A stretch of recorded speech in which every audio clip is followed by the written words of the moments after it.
افغانستان کا ایک علاقہ ہے کندھار، اس میں ایک بادشاہ رہتا تھا۔ اس نے اپنے بیٹے کو ایک جنگ کے لیے بھیجا تو کچھ دنوں کے بعد ایک خبر دینے والے نے خبر دی کہ آپ کا بیٹا بزدل نکلا ہے اور پیٹھ پھیر کر بھاگ رہا ہے، واپس آ رہا ہے۔ بادشاہ بہت پریشان ہوا یہ خبر سن کر کہ میرا بیٹا اور بزدل ہوا، دشمن کو پیٹھ دے کر بھاگ رہا ہے۔ تو اس پریشانی کی حالت میں وہ گھر آیا اور بہت اداس تھا۔ تو اس کی گھر والی نے پوچھا کہ میرے سردار کیا بات ہے، آپ بہت پریشان نظر آ رہے ہیں۔ تو اس نے یہ سارا واقعہ سنایا کہ کسی خبر دینے والے نے مجھے خبر دی ہے کہ آپ کا بیٹا بزدل نکلا ہے۔ تو اس سردار کی، اس بادشاہ کی گھر والی نے کہا کہ اللہ کے رب ہونے کی قسم، ایسا ہرگز نہیں ہو سکتا۔ میں دعوے سے اور گارنٹی سے کہتی ہوں کہ ایسا ہرگز نہیں ہو سکتا کہ میرا بیٹا اور بزدل ہو، یہ کسی نے خبر غلط دی ہے۔ تو ان باتوں میں بیٹھے تھے، ایک آدمی آیا، اس نے دروازے پر دستک دی، یہ باہر گئے اور اس نے دعا سلام کے بعد بتایا کہ آپ کا بیٹا بہادر نکلا ہے اور فتح کر کے واپس آ رہا ہے۔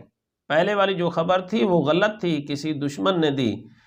تو بادشاہ خوش ہوا اور گھر آیا اور اپنی بیوی کو خوشی کی خبر سنائی۔ پھر بادشاہ نے کہا کہ مجھے یہ بتا، تو نے اتنی گارنٹی سے یہ بات کیوں کہہ دی تھی کہ میرا بیٹا اس طرح ہرگز نہیں ہو سکتا؟ تو اس نے کہا کہ میں نے ایک دن بھی بغیر وضو کے اس کو دودھ نہیں پلایا تھا۔ مجھے یقین تھا کہ میرا بیٹا اسلام کی جنگ کے لیے گیا ہو اور بزدل نکلے، ایسا نہیں ہو سکتا۔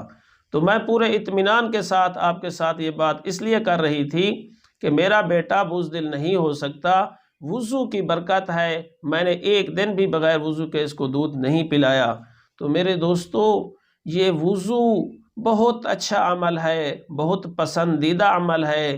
شروع سے جب میں اس طرح بچوں کی تربیت پر توجہ رکھتی تھی تو بیٹے بھی پھر بہادر نکلتے تھے اور شیر ہوا کرتے تھے اور ساری زندگی اپنے والدین کی خدمت بھی کرتے تھے۔ تو آج ہم اپنے ماحول میں دیکھیں، اپنے معاشرے میں دیکھیں کہ میں کس طرح بچوں کی تربیت کر رہی ہیں، اور پھر جب بچے بڑے ہو کر ماں باپ کی قدر نہیں کرتے، عزت نہیں کرتے، تو پھر شکوہ کرتے ہیں، گلہ کرتے ہیں۔ میرے دوستو، ابتدا میں والدین بھی بچوں کے پورے حقوق ادا نہیں کر رہے جو اسلام نے بتائے ہیں۔ اللہ تعالی ہم سب کو اسلام پر پورا عمل کرنے کی توفیق عطا فرمائے۔